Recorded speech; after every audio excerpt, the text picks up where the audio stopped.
sultan, laissez-nous vous narrer l'histoire du petit bossu. Il y avait autrefois, dans une ville de Grande Tartarie, un tailleur. Un jour qu'il travaillait, un petit bossu vint s'asseoir devant sa boutique et se mit à jouer du tambourin. Le tailleur, qui prit plaisir à l'entendre, l'invita chez lui à dîner, afin qu'il divertisse de ses chants, lui et sa femme. Quand la femme servit le poisson au petit bossu, le petit bossu se planta une arête dans le gosier, tant et si bien qu'il en mourut. Le tailleur et sa femme eurent peur d'être reconnus comme assassins. Alors, ils amenèrent le corps du petit bossu devant la porte du médecin et toquèrent. La servante du médecin alla ouvrir. « Monte vite, dira à ton maître que nous l'apportons un malade. » Sur ses pas, la servante se dépêcha de remonter l'escalier pour transférer l'information à son maître.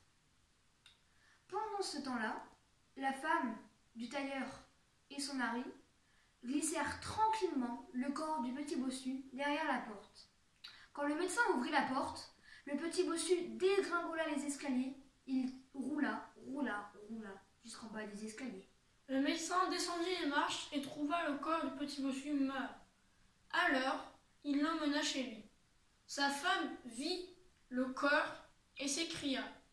« Malheureux, qu'as-tu fait de ce corps ?» « Là n'est pas la question, répondit le médecin. Il s'agit plutôt de trouver un moyen pour s'en débarrasser. Mais le médecin eut beau y réfléchir toute la nuit, il ne trouva rien. Finalement, sa femme, qui avait plus d'imagination que lui, trouva cette solution. « Portons-le sur la terrasse et jetons-le dans la maison de notre voisin par la cheminée. » Ce voisin était un des fournisseurs du sultan. Il le procurait du beurre, de l'huile et toutes sortes de graisses. Il avait chez lui sa réserve, où les souris et les rats faisaient de gros dégâts. Le médecin se rangea à l'idée de sa femme. Ils montèrent le cadavre sur la terrasse, lui passèrent une corde sous le bras et le firent descendre dans la cheminée de leur voisin, si doucement qu'il resta debout contre le fond de la cheminée, comme s'il était vivant. Ils avaient à peine regagné leur chambre que le fournisseur du sultan rentra chez lui. Il revenait d'un festin des noces et portait une lanterne à la main. Il fut assez surpris en arrivant de voir un homme debout dans sa cheminée. Mais comme il était courageux et qu'il croyait avoir affaire à un voleur, il prit un gros bâton et se mit à le frapper, le bossu, en disant « Ah, gredin, je croyais que c'était les souris et les rats qui mangeaient mon beurre et mes graisses. Mais c'est toi qui descends à la cheminée pour me voler. Je vais t'en faire passer l'envie. » Sous l'effet des coups de bâton, le petit bossu piqua du nez et tomba en avant. Le fournisseur continua de le battre un moment. Puis, remarquant que le corps qu'il frappait était inerte, il s'arrêta pour mieux le regarder. Quand il vit que c'était un cadavre, sa colère se changea vite en crainte. Le fournisseur venait à peine de rentrer chez lui qu'un riche marchand passa au bout de la rue. Il revenait d'une fête où il avait beaucoup bu et il se hâtait vers l'établissement de bain. Il voulait y arriver avant le jour par crainte de rencontrer quelqu'un qui aurait pu le faire emprisonner pour ivrognerie. Il se trouvait néanmoins dans l'obligation de satisfaire un besoin naturel et s'approcha de la boutique pour se soulager. Dans son ivresse, il ne vit pas le corps qui le heurta en passant à côté de lui. Déséquilibré, le petit bossu tomba sur le dos du marchand qui crut aussitôt qu'on l'attaquait. Il asséna un gros coup de poing à celui qui l'attaquait. Il se jeta sur lui et continua de le frapper en criant « Au voleur !» Le garde du quartier l'entendit et ne fut pas long à arriver. « Quelle raison avez-vous de frapper ce malheureux ?» demanda-t-il au marchand. « Il m'a sauté dessus pour me voler, répondit l'autre. « Eh bien, vous l'avez assez puni comme ça, lâchez-le. » En même temps, il tendit la main au petit bossu pour aider à se relever.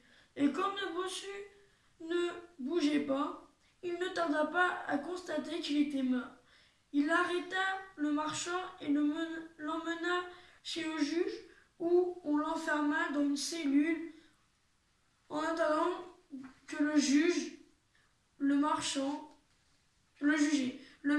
que l'aventure avait dégrisé n'arrivait pas à comprendre comment de simples coups de poing avaient pu tuer un homme.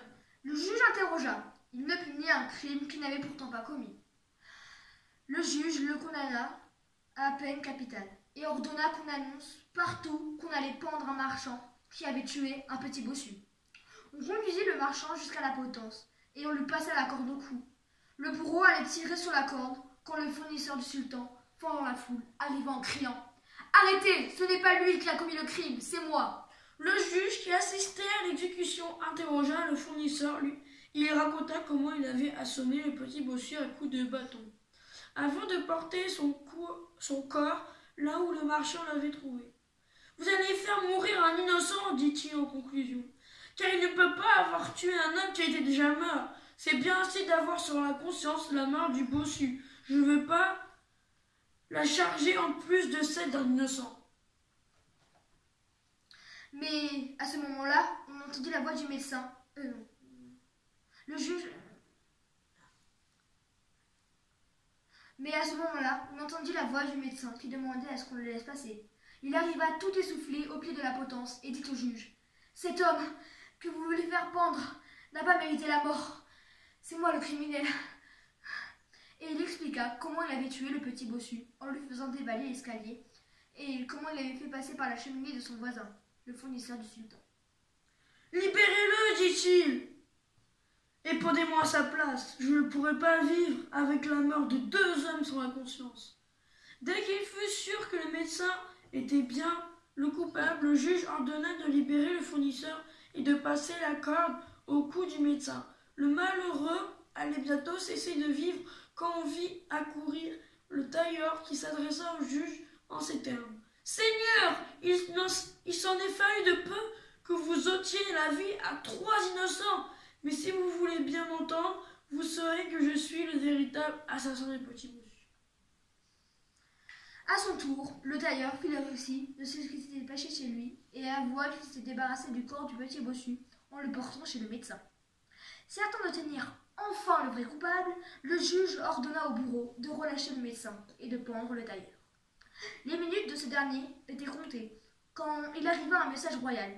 Il portait l'ordre de transférer les suspects devant le sultan. Le juge n'eut qu'à s'incliner. Il fit suspendre l'exécution du tailleur et le mena au palais en même temps que le médecin, le fournisseur et le marchand. Il faut savoir que Petit Bossu n'était autre que le bouffon du sultan. Plus tôt, ce matin, le sultan s'était étonné de ne pas le voir prendre son service. Il avait fait demander le bossu, était resté introuvable. Le sultan avait alors envoyé ses gardes pour savoir ce qu'il était devenu. On était revenu lui dire que le bouffon avait été tué durant la nuit, et qu'à ce moment même, le juge essayait de lui rendre justice, quoique avec beaucoup de mal, car il en était à son 3e coupable présumé. Le sultan avait aussitôt ordonné qu'on lui amène le juge et les suspects.